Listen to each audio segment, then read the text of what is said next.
Welcome to Brain in a Vat. We are delighted to have Connor Kianpour back on the show, and we're going to be talking about parental licensing. Connor, would you like to start with a thought experiment?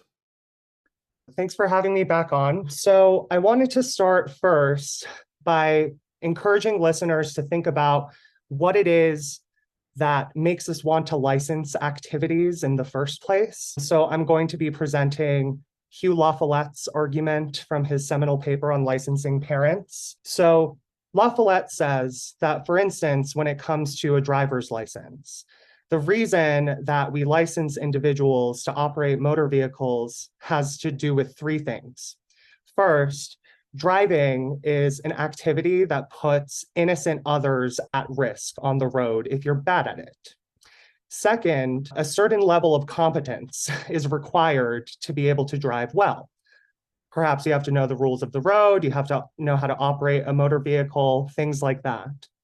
And then finally, there has to be a moderately reliable procedure that helps public officials reliably predict whether somebody has the competence associated with driving.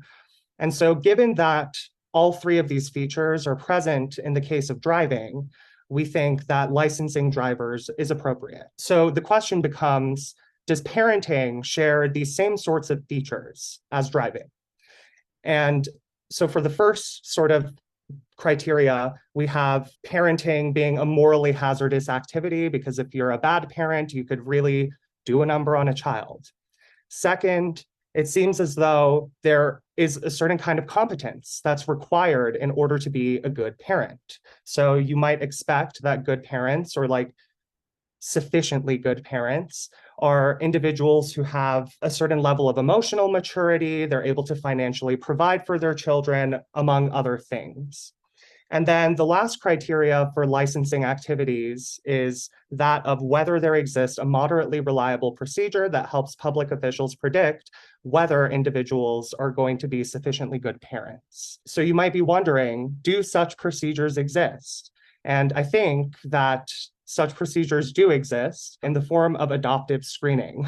So a lot of people have issues with saying that you could just adopt a child without having a background check done on them, without being made sure that they're able to financially support the child, et cetera. And so if we have this sort of system put in place when it comes to adoptive screening, why couldn't it also be the case that we could create sort of a parallel system when it comes to licensing the parents of biological children? And also, I'd like to make one clarification before we get into the discussion here. So there are two sorts of things that people could mean when they're talking about licensing parents. So the first, I would call something like reproductive licensing, making sure that you test somebody before they actually give birth to a child or they produce a child or something like that. Personally, I'm not partial to that line of conceiving of parental licenses. Rather, I think that we should think of parental licensing as a licensing scheme that would prevent individuals who have had a child from raising the child that they had if they do not pass the licensing test. So, yeah. It's a very bold position. I've just got these dystopian nightmares going through my head of you have your child and the state, for whatever reason, thinks that you won't be able to raise it well and pulls that child screaming and kicking from your arms and says, you don't meet the means test and we're taking the child to raise it. But let's put like dystopian nightmares aside. I think it's quite nice the way you've framed the discussion, because we can discuss each of these three factors and whether they apply to children the way they do with a car. But before we discuss those three, and I think there are at least two of them where there's objections possible, I was wondering whether those three factors are really sufficient for saying that the state should have a stake involved here. So in the case of a car, it seems like those three factors are sufficient. It seems in the case of a car, if there are innocents involved who could be harmed if we didn't license correctly, and if competence is required, and if there's procedures that can predict that competence, then those seem together to operate sufficiently for whether we should license people to drive cars. But I wonder if that's the case for children. It seems like those might be necessary for thinking that licensing is required, but not sufficient. You might need more in the case of children to make the case. So, what is it about the case of children that gives you reason to believe that there's something different going on? I think that in the case of children, you've got some sort of magic formula involved that you don't with a car. So with the car, you don't feel love towards the car in the way you would for a child. You don't feel an intimacy with the fetus during your pregnancy. You don't feel a bond with the child, with the car, the way that you would with a child. And those factors, together with all the complexities of raising the child that are not present when raising a car. The car is like, do you drive it into the ground and damage it, or do you maintain it? It seems like raising a child's far more complex. It's not just about do you produce a well-balanced child or not. It's more, there's so many ways that firstly you could go wrong, but also there's so many grays here, and it's such a rich tapestry to raising a child in a way that it's not for a car. It seems like all of those factors need to be included as well. And just seems like just those three are too simplistic when it comes to children.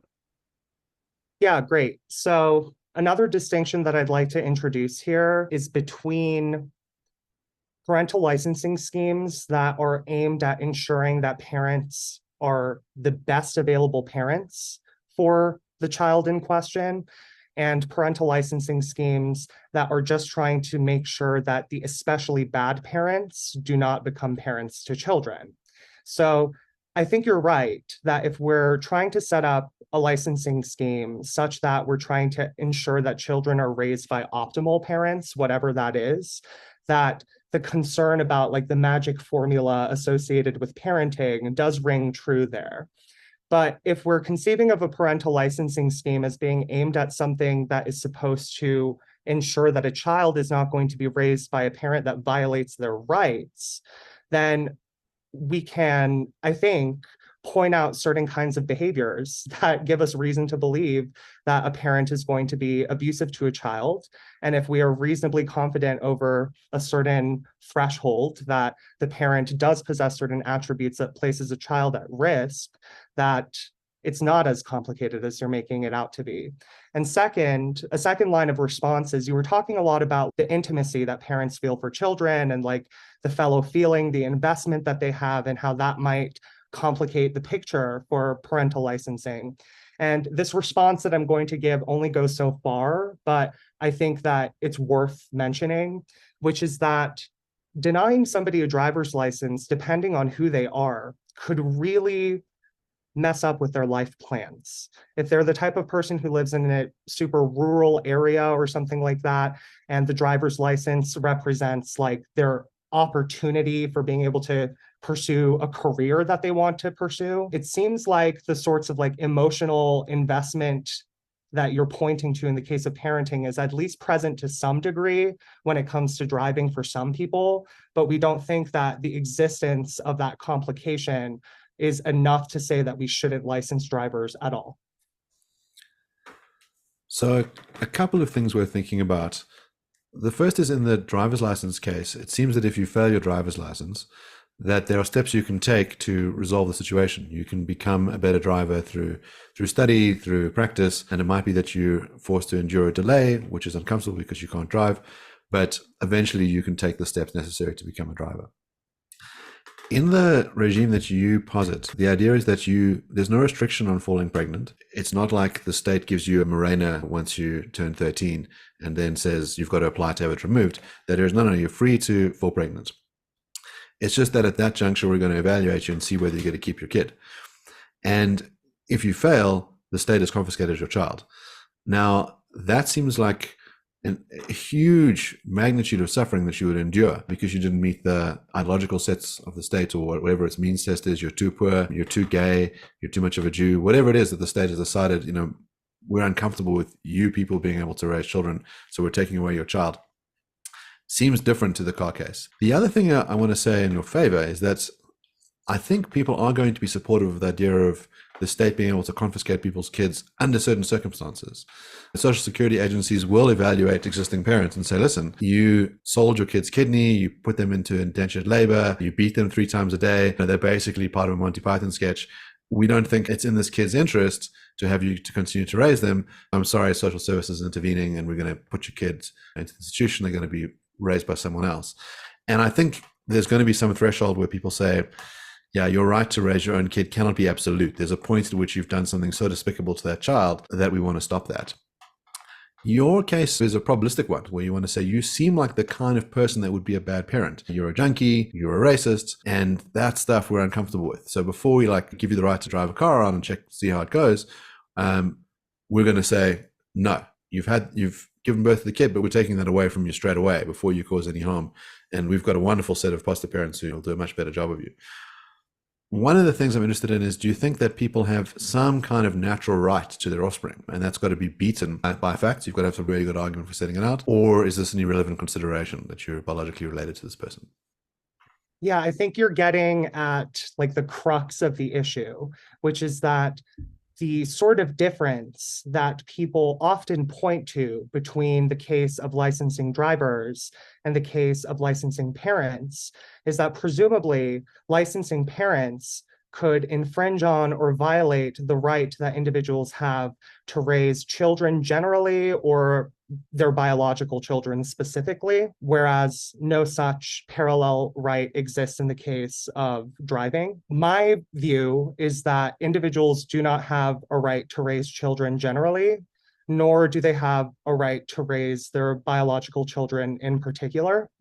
And the reason for that is because I take child-centered accounts of child rearing rights to be true. So that's a mouthful. What does that mean? A child-centered account of child rearing rights holds that the only thing that is relevant to determining whether somebody has the authority to be the parent of a child is the interests of the child. This sort of position contrasts with dual accounts of child rearing rights, which maintain that there are two considerations that are relevant to determining whether somebody should have the authority to be the parent to a child. The first set of considerations is the interest of the child, but the second set of considerations is the interest that the parent has in raising the child. And my view is that dual accounts of child rearing rights do not actually work. They don't vindicate the sorts of conclusions that they set out to.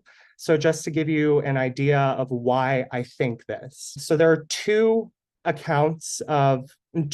accounts of child rearing rights that are popular, at least in the philosophical literature. And I think that they also capture a lot of intuitions that people have about child rearing in general. So the first account is by S. Matthew Lau, who argues that individuals have a right to raise their biological children because individuals have an interest in seeing and shaping the growth of an individual whom they created that has genetic material that they share with that individual. And my contention is that it's perfectly possible for somebody's right to see and shape the growth of their biological child to be protected without ceding that they likewise have a right to exercise global authority over that child's life.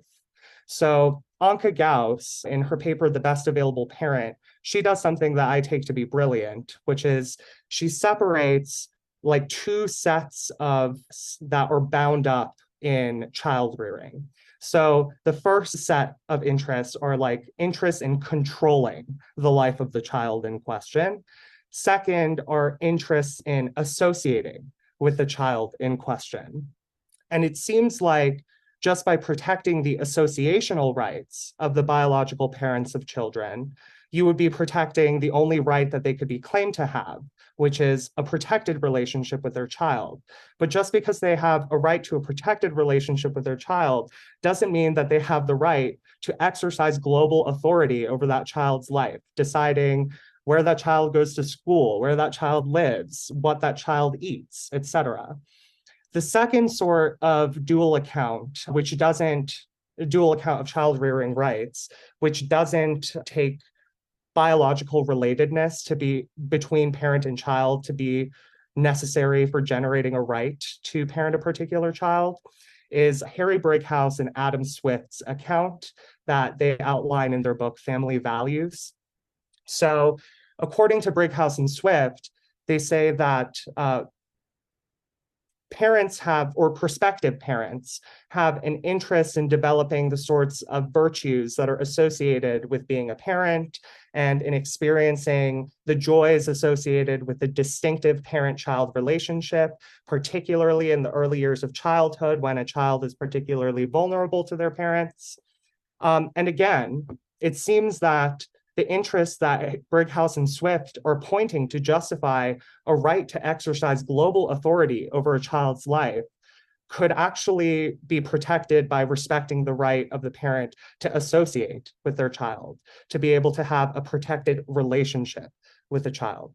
So I think that given that child-centered accounts of child-rearing rights are true, and that dual accounts of child-rearing rights can only vindicate a modest conclusion about how parents have rights to protected relationships with their children, there is no right to parent that would be infringed or violated or risked by implementing a parental licensing. When you put it that way, it sounds very plausible. Why would someone have a right to the life of this being who shares some genetic material with them? When you put it that way, it sounds quite compelling. Of course, one could reframe the relationship, right? So you could say, surely a parent who has felt a being inside them for 9 months and grown them inside them and held them as they came out of their womb, surely they have some right there. And you're going to say it's a right of association and not a right to global control of the child's life. And I understand that. But I just think the framing of the problem is going to change your intuitions here.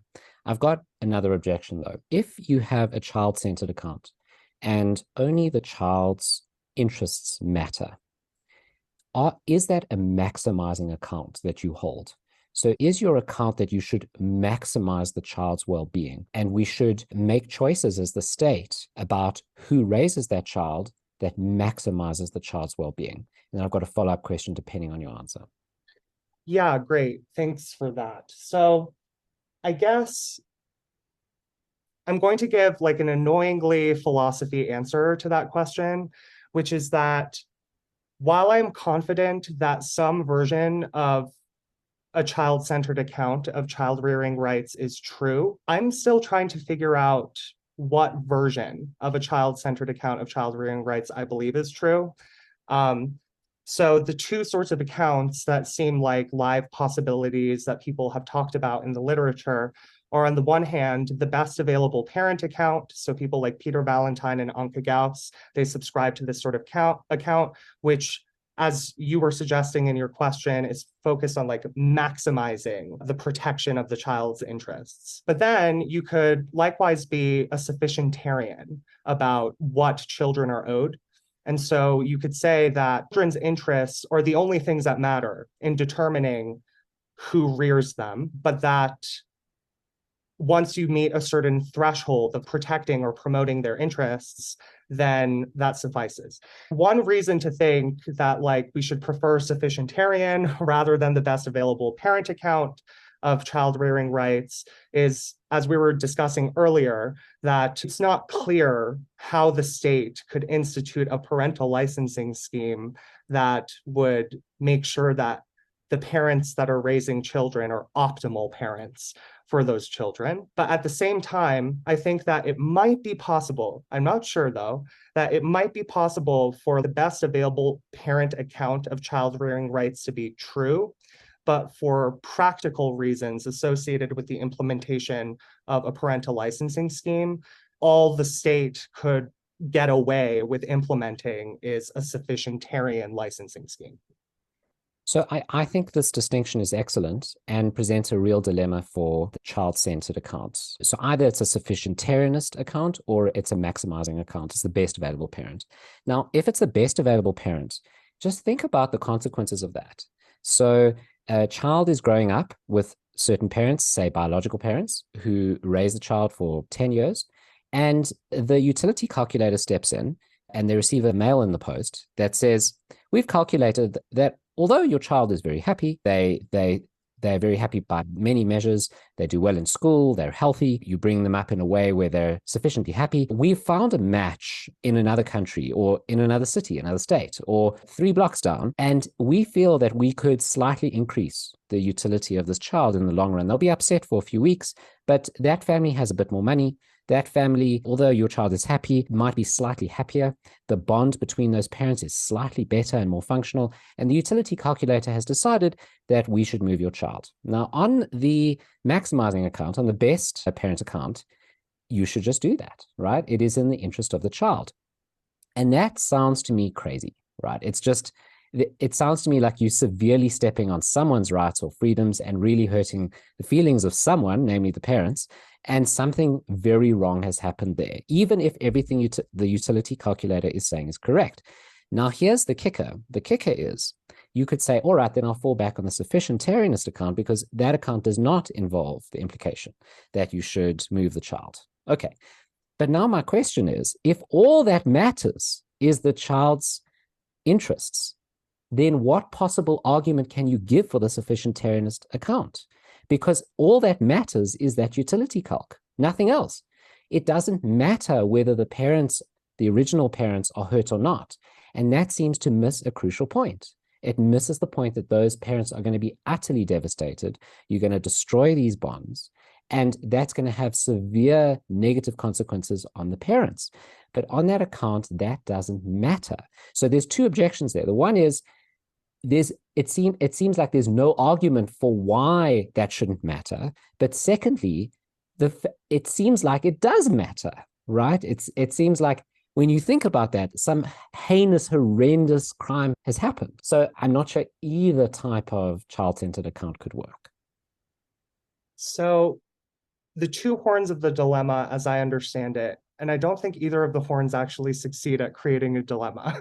So the first horn says that if we accept the best available parent account of child rearing rights, we'll have to accept this implausible conclusion that if we were to find out that a child would be better served by being raised by parents different than the ones that they are currently being raised by, that it would be acceptable to basically reshuffle custody of children. And that's not just acceptable, but obligatory, right? Yes. The second horn of the dilemma is, if the only thing that matters is the interests of children, why shouldn't we be maximizers when it comes to protecting and promoting the interests of children? So in response to the first horn of the dilemma, which, by the way, Liam Shields, he makes this argument against the best available account of parenting, child rearing rights. And I don't think that objection succeeds because, as Anka Gauss writes in her paper on the best available parent account, she says that one of the things that's like crucially important for a child is that the individual who is their parent has their right to parent like securely held. Like, children have an interest in continuity of care, a very strong interest in continuity of care at that. And given that, like, practically speaking, the reshuffling of child custody in the way that you've outlined would involve disrupting continuity of care and potentially creating psychological problems for the child in question. That seems like reason enough to think that we have a child-centered reason to think that reshuffling custody would not be appropriate and would in fact be impermissible in a lot of cases. In response to the second horn of the dilemma, I just don't see why that's an issue. If, as a matter of justice, anybody, not just children, are entitled to a sufficient amount of like goods, resources, etc. in liberal society, and like the sufficientarian position, even though a lot of people do have problems with it, it seems like a pretty plausible and widely accepted position, especially in the public imaginary. It seems to me like we could just say, even if we say that only the interests of children matter, if all anybody is owed is like a sufficient amount of goods and resources to be able to exist in liberal society, I don't see why we should think that we would have to maximize. I just want to push a little harder on that. So the thing that's missing there is the parents' feelings or thoughts or freedoms or rights on this at all, or interests. So it's on your view that it's totally arbitrary whether the utility calculator pushes the child here or there if the child's interests are served equally. Yes, I understand the case that children they want continuity of parentage. They want to be raised in the same home. They want stability.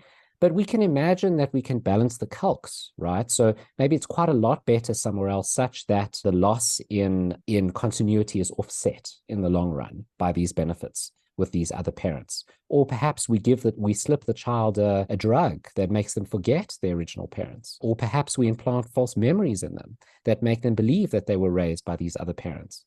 And in those cases, on your view, nothing bad has happened when you move the child from the one home to the other. Something good has happened because that child's interests are being slightly better served. And it totally ignores the enormous harm that has happened and the relationships that have been destroyed. But it doesn't seem to me that. Okay, could you repeat the first part of what you were talking about? I had a response. I can't because I can't remember what I was saying. Porter's going to have to chop this out. But okay, I think the first part of what I was saying is just that parents matter, right? And this doesn't take that into. I think that the reason that people think that parents matter, and maybe this is cynical of me, is that people take themselves to own their children, to have property rights in their children. And they view their children as their legacies. They project a lot of expectations onto their children. It's a very, I think, for a lot of parents, not like necessarily a majority of parents or something like that, but there seems to be like a bit of narcissism that motivates somebody to become a parent and become so invested in their projects as a parent. And I think that just because somebody believes that their child is like their legacy or that their child came from them and therefore they're the person that knows that child the best, one's thoughts about those matters don't change matters of fact about whether they would actually threaten the interests of their child. The woman who has Munchausen syndrome by proxy, no matter how much she thinks she cares about her child, she should not be allowed to continue rearing her child. So one of the prevalent legal standards that you find in common law systems is the idea that you should do what's in the best interest of the child. So there's a famous American case of Jehovah's Witnesses. Their child was in a car accident and required a blood transfusion to survive, and the parents refused to provide permission on the grounds that they took a religious prohibition on the idea of blood transfusion, said it's better for the child to die. And the doctors intervened. They took the parents to court on an urgent basis, and the court ruled, we are the upper guardian of all minors. Anyone under the age of 18 falls under our purview, and it is in the interest of this child to, instead of dying, and took away the parents' ability to block the transfusion. And I think a lot of people are going to say that was the reasonable thing to do. But we can imagine a different situation, which is that the state, let's say, has a particular view of what it would be to be a perfect citizen and has a perfectionist account of the right kinds of activities that you should engage in, the right kinds of beliefs you should have. And parents that have different views are then told, you can't raise your kid with this religion, you can't get your kid to do these sports, you have no such rights. And then we start to get uncomfortable. Then we start to think, hold on, I'm the one who's looking after this kid. Don't I have some right to choose what kind of life they have? Obviously, my choices are limited to an extent because it is a separate being. But it seems like there's certain things that we think parents ought to be able to do with their children. If they don't have full property rights over them, maybe they have some kinds of rights over them. Certainly, I think parents have rights over their children, but those rights are bounded by the interests of the child. So any sort of exercise of authority over the child's life has to be justified by appeal to the child's interests. But I wanted to talk a little bit about certain people with certain views not being able to raise parents. I think that actually there are certain kinds of people that in fact do exist that do not have a right to parent because of particular kinds of views that they subscribe to. So I call these individuals objectionably intolerant individuals. There are different ways of understanding bigotry. There are like people who might be casually racist or casually sexist or homophobic, or they might have certain kinds of backwards views, but they don't really negatively affect other people around them in their lives. But there's a certain kind of person, and I classify these as strong racists, strong sexist, strong homophobes, who are intolerant of different ways of life to a sufficiently high degree that we have reason to believe that their beliefs are going to infringe upon or violate the rights of the children that they're raising. So I'm going to talk about, for the purposes of our discussion, strong homophobia. Samantha Brennan and Colin MacLeod, they have this paper called Fundamentally Incompetent, in which they argue that individuals who are strongly homophobic, they do not have a right to raise children because there is a non-trivial chance that any of their children could be gay. And given that, strong homophobes, upon finding out that a child of theirs is gay, would withdraw effective care from the child.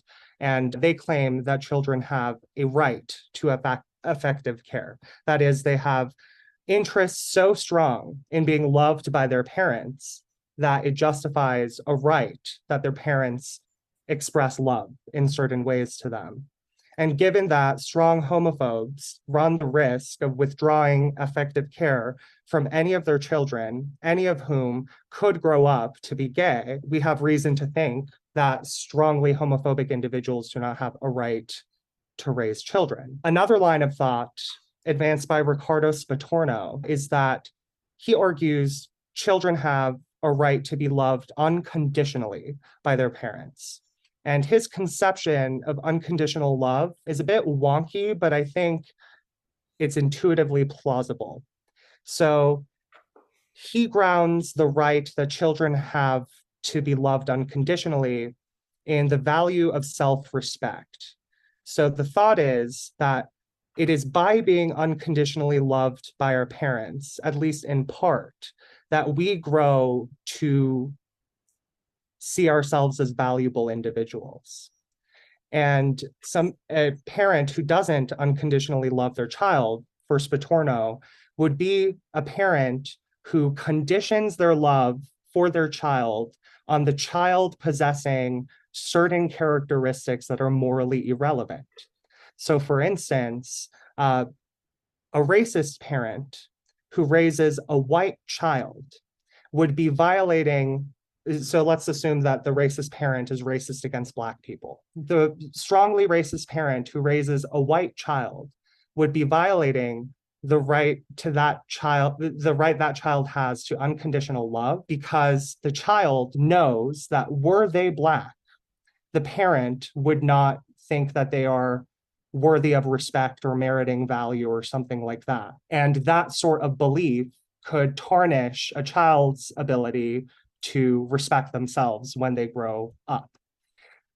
The third line of reasoning that I think would give us some reason to think that objectionably intolerant parents are not fit to rear children has to do with the associational rights that I believe children have. Consider the following case. A child of adoptive parents, the parents divorce, and the child is one of the parents is granted full custody over the child, and the other parent has visitation rights with the child. I think that most people would think that under ordinary circumstances, the child has a right to associate with both parents, even if only one of them is granted full custody over the child.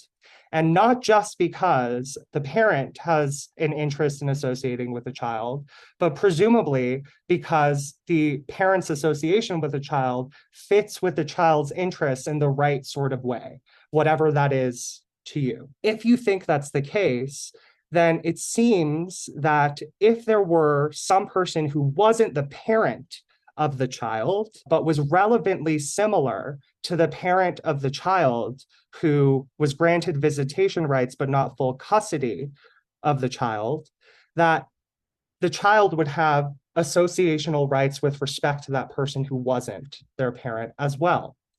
And so if children have interests weighty enough to generate associational rights with individuals who aren't their parents, then it's my thought that if a child comes to associate with somebody who is Black or gay or a foreigner or something like that, but the parent of the child is strongly racist or homophobic or sexist or something like that, that parent would prevent that child from continuing an association that child has a right to be in.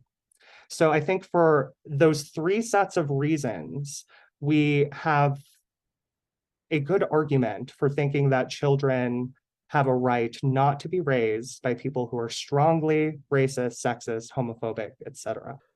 So I imagine the immediate concern that people will have is this idea of who gets to determine what those terms mean.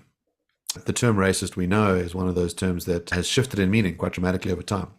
We can imagine the Ku Klux Klansman who's beating up black people and erecting crosses on their lawn. And we can say, yeah, that's what we mean by racist. Or we can imagine the high school teacher who teaches To Kill a Mockingbird and is hounded out of her high school because she used a novel that has got bad words in it, and that's racist. And not only should she be fired, but apparently she shouldn't be allowed to raise children. And whatever children she has should be confiscated from her. That dystopian thought, I think, will have ramifications. So who determines the bigotry? What kind of test do you have to endure? Are we in a situation as well? It seems like the case I gave earlier, where child custody services come in, would occur after the abuse has already occurred, right? Or where people are concerned about that. Your scenario, I assume, would be at some prior date. In other words, look, we found out that you're pregnant and we got to determine whether you're the kind of person that should be allowed to raise this kid. And if you don't pass the tests, we're taking the kid away. And so I wonder about the administration of that stuff. There's as well a question about the best interest of the child. We've got to compare what things would be like being raised by, let's say, the bigoted parent versus going into a system administered by the state. It might very well be that you wouldn't be well off raised by your racist parent, but that you'd be much worse off being rendered an orphan while the state tries to find you custody parents. Maybe you'll enjoy all sorts of bigotry and prejudice from them. I wonder, what do the outcomes look like for kids that were adopted or have been raised by others? Do they do as well as kids who are raised by biological parents? If on average, and it seems like you've got a bit of a probabilistic account here, it turns out that adoptive kids do worse, then you might think that occasionally a bigot's going to raise kids and they'll be bad for that kid. But on average, it's better to have the biological parents do it. And maybe there's only exceptional cases when you disrupt that. I forgot what you were talking about at the very beginning of what you were saying. Can you remember? Let me just think about it. So at the beginning, you were talking about how the definition of racism has shifted over time. Yeah.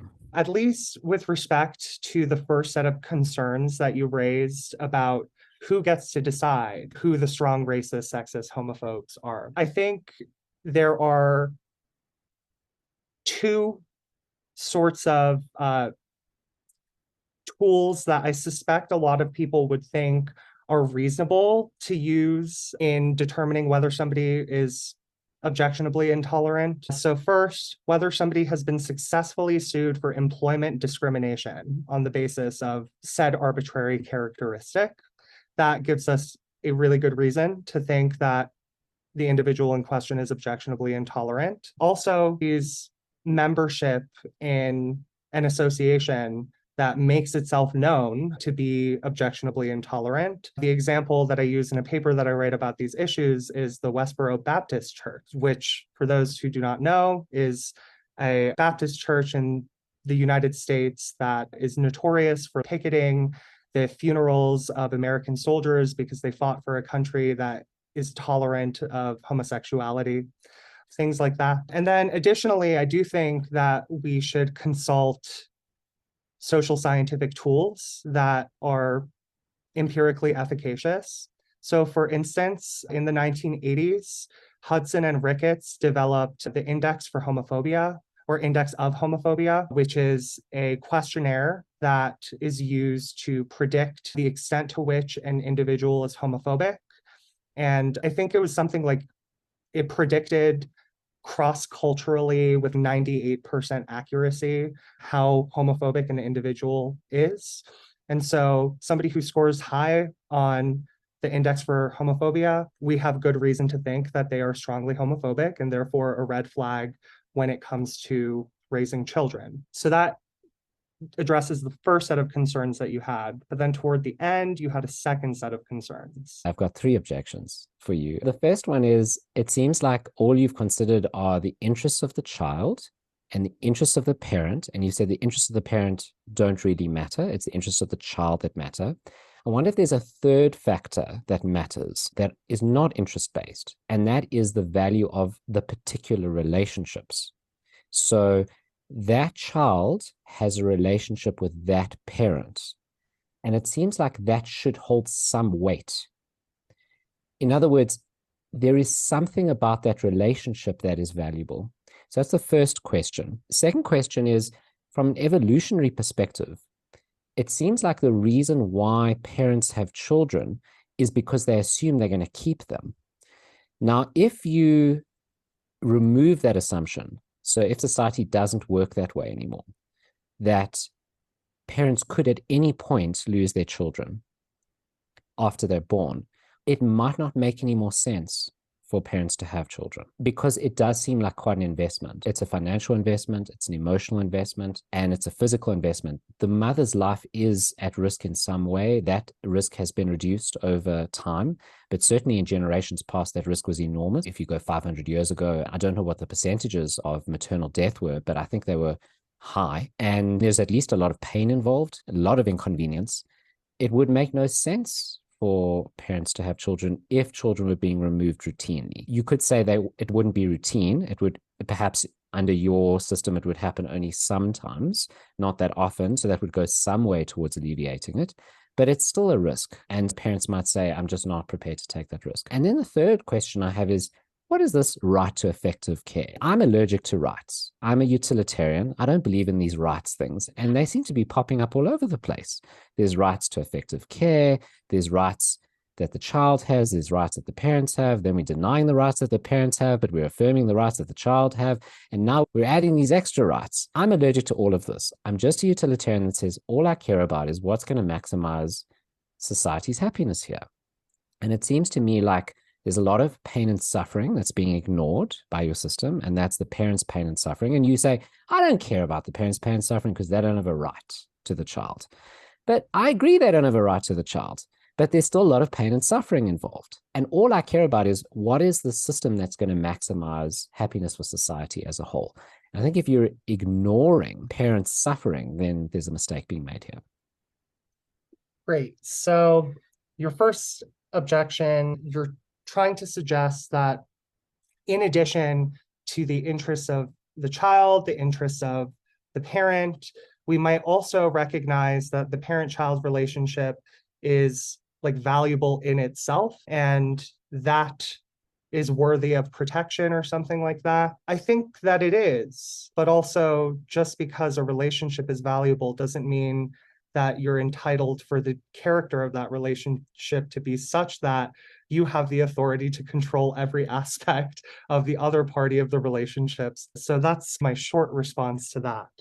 Your second objection, you suggested that evolutionarily speaking, people have children because they assume that they're going to be able to keep their children. And so it might be the case that people don't have as many children because they feel as though their ability to be able to raise the child that they have is risked by the state instituting a parental licensing scheme. So there's like the flippant answer that I could give, which is good, because I think that not as many people as there are having children should be having children. I think that imposing those kinds of risks will make the people who do choose to have a child, it will incentivize them to actually do well when they do have the child and have the opportunity to raise the child. And since for me here, I'm primarily concerned with the welfare of children, it seems like totally fine if a consequence of instituting a parental licensing scheme would be less people having children. So that's like the flippant answer, but then I guess if I'm trying to take the perspective seriously and assume that it would be a bad thing if less people were having children, I guess I would say that, as you said, depending on the kind of parental licensing scheme that's instituted, this risk is going to be higher or lower. It might be prudent to institute a parental licensing scheme where the risks are lower because you're only catching like the very worst candidates for being parents. And that I think that any level of risk that is imposed by instituting a scheme like that would be justified because you're protecting the rights of children. But then, moving on to your third objection, you're allergic to rights. I really hope you recover sometime soon, Jason. But I think that one reason to think that the language of rights is particularly appropriate when it comes to children is because children are effectively politically powerless. They're unable to advocate for their own interests, particularly in the early years of childhood.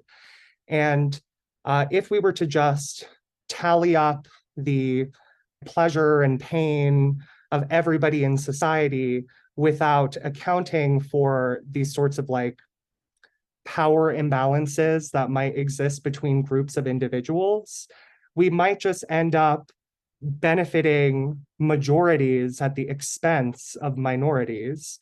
And for somebody with liberal sensibilities, such as myself, and like most reasonable people, would think that people would find that particularly troublesome if we were just sacrificing the interests of a lot of children just to make their parents happier. That kind of objection applies in certain cases to utilitarianism. So let's say you got the Nazi majority in Germany, and then you've got a few Jews. And let's say the Nazis get enormous pleasure from torturing and killing Jews, then you've got this counterexample that you're talking about. But the utilitarian says that each person counts equally. And so in the children case, you don't have this happening because you've got parent and child. Sometimes you've got two parents and multiple children. So it doesn't seem like the more powerful individuals here count more on the utilitarian calculus. It's simply a matter of numbers. So it's not clear to me at all that the objection applies here. You don't have a majority minority. It's not that parents are the majority and children are the minority, not necessarily at all. So I hear the objection, and utilitarians do have responses to the objection, as I'm sure. One of the classic utilitarian responses is, if we live in a society where the majority can always outrule the minority, even though someone's the majority in one particular way, they're going to be a minority in some other way. And so their well-being is at risk in that sort of society. So you don't want a society where those rules are set up, where the minority can always be trampled upon, because if you do, then everyone's going to be affected or could be affected in some way. So utilitarians think that the best consequences for society as a whole is not to undermine people's well-being in that way just because they're part of a minority in a particular instance. But I don't have to resort to that response in the child case, because in the child case, they count just as much. Yeah, I guess the concern that I would still have is that the way that you assess the welfare of a child is like considerably different than the way that one would assess the welfare of an adult human of sound mind. At least it seems to me that's the case. There are many things that like children desire and that they would experience a lot of heat-ons if you were to allow them to engage in particular sorts of activities. But parents have reasons not to allow their children to do certain things for utility-based reasons because of potential long-term effects that are unanticipated. And obviously, I know the utilitarian could still say at this point that just account for those long-term effects in the utility calculus and everything should be fine. But I think that speaking in terms of rights, especially when it comes to the right to effective care, by speaking in terms of rights, I think you capture the sort of long-term interests that are at stake for children when particular goods are safeguarded from them. For instance, a child, I think most people know that a child being loved by their parents is more likely to do well in life and have a high quality of welfare over the course of their life than a child who was not loved by their parents. And it seems that by talking in the language of rights to effective care, that you're basically highlighting that the sorts of harms that could befall a child if you were to not give them effective care would be so steep over time that like we could just understand the right to effective care in the utilitarian terms that you're partial to, while still recognizing that it's a very, very important thing that children get.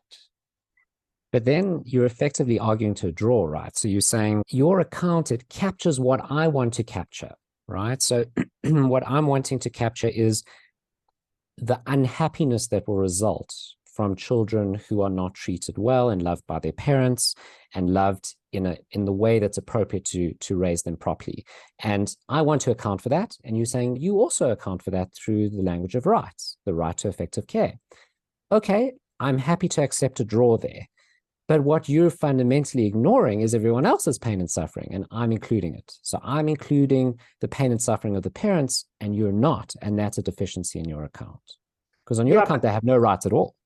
But then my response to why are we not accounting for the feelings of parents here? I think it would be appropriate to account for the feelings of parents to the extent that those feelings are reasonable. So if, for instance, there was a father who was brutally abusing his child, and you took the child away from him, rightfully, and nobody thinks that in a case like that he should be allowed to continue raising the child. It just seems evident to me that whatever sorts of frustrations, tantrums, hissy fits the father throws after having the child taken away from him, it's not just that they don't count as much as the pleasures that the child would experience being raised in a different household. It's just that his frustrations do not count at all. And I think a lot of people are sympathetic to that sort of line. I agree with you. I agree.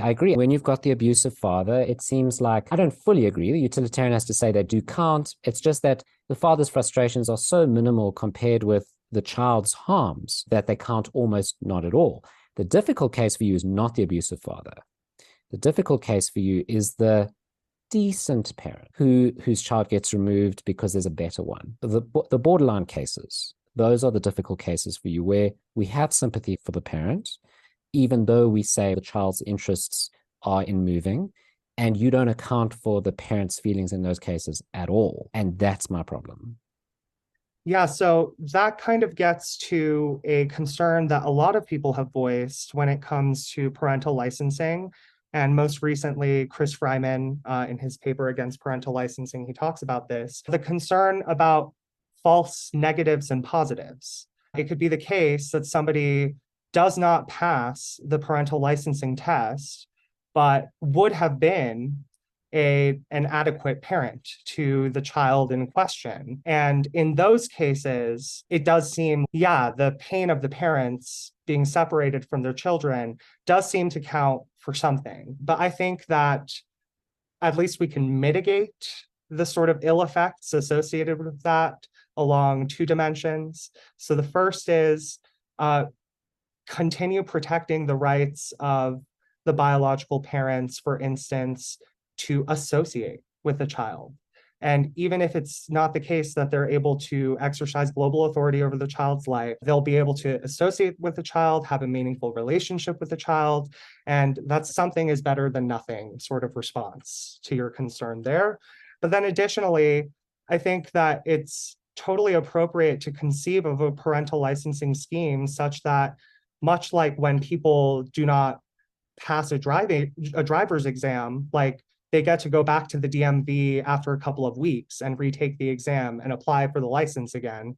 You could come up with some sort of parental licensing system that does that. It's not clear to me, I'm not a political scientist, so I don't know what the specifics of such a system would look like, but it seems in principle possible to me. And I think having a parental licensing scheme that is sensitive to those two sorts of things that I was just talking about would address a lot of the concerns that you raise. So I've recalled what my second half of that question was. So my suggestion is to Porter, our editor, I'll say what it is, and then just to edit in whatever your response is back to that section, and then I'll ask a new question afterwards. So basically what it had to do with was you have a probabilistic account. So it's at the moment that you fall pregnant or you give birth to the child that you're going to do the test. And the question is if we just care about the best interest of the child, what the counterfactual looks like. So we say we think your life's not going to go so well with this person as your parent. So instead, we're going to remove you from that person and put you in a foster care system or through a state system. And it might very well be the case that's worse on average, that kids that are adopted lead worse lives. and that it's only in the rare cases where we think that you should take away someone's kid because they're known to be an abuser. So that's the nub of the question, is if you're looking in a forward-looking manner and you're assessing the probabilities, isn't it the case that biological parents do a better job than state-run systems? Yeah. If it's the case that like the state foster care system or something like that would be overflooded with children because of a parental licensing scheme, and if it weren't for the parental licensing scheme, there wouldn't be as many children without parents, etc. I do think that like counts as a reason to not institute a parental licensing scheme if it's the case that those sorts of outcomes are evident. And I do want to clarify at this point, like what my position is about parental licensing, because while I have been, I think, taking a stronger line for the purposes of this discussion, I just want to disclose for transparency's sake. My position is that it seems like to me, there's no in principle objection not to institute a parental licensing scheme. And that when it comes to matters of public policy, there are a lot of different considerations that go into that. And so it's not my view that if a state does not institute a parental licensing scheme, that it's an unjust state or something like that. It's more so that given that these arguments exist for a parental licensing scheme, and there aren't good arguments to show that individuals in general have rights to raise children, either biological or otherwise, that it would be permissible for the state under ordinary circumstances to institute a parental licensing scheme, and that we might have some reason to institute a parental licensing scheme. But if it actually does turn out that the sort of case that you had described is true, I think that might be close to a decisive reason not to institute a parental licensing scheme, if not a decisive reason. Cool. All right. So now this will be the new question that comes at the end. Would you be supportive of different ways of children being raised? So in kibbutz systems, one method that was used was to say that you can have people whose role it is to produce children, but that they have no obligations to raise those children, and they're raised by the community. You find this replicated in some societies in Africa. You could imagine a Brave New World system where you have no real parents, that what you try and do is you genetically create children. So you could again have a breeder class, like give birth to children, but that they're then sorted into various categories and then raised by professional parents. And then you avoid all the problems of the abusive parents. You rather treat them as it's a job. Your job is you raise kids to a certain age. You're like a teacher, but for them throughout, that you don't actually need to have parents at all. Do those systems look preferable to the way things are at the moment? A pluralist when it comes to parenting, like in terms of what effective or good parenting looks like. I think that there are a lot of different parenting styles. Some people are big fans of like communal parenting. And I think that communal parenting could be good for some children. And I really do think that like the answer to your question hinges on a lot of empirical data of which at this point I'm not aware. But what I will say is that I do think that this idea that parents are like the primary individual that children turn to for assistance and guidance in life, I do think that to some extent, that sort of view of parenting could stand to be challenged, and that such challenges would redound to the benefit of children. I think that children have a plethora of associations that they develop over the course of their childhood, be it like teachers or counselors or people like that, neighbors. And I think that recognizing that children have rights to associate with all of these different people will make it such that parenting will become a little less conventional. And I think that would be a good thing. But I do think overall that there are a lot of different ways to parent well. And depending on who the child is, certain styles of parenting are going to be better for that child. And in those cases, that should be the type of parent who raises that child, in my opinion, in a perfect world.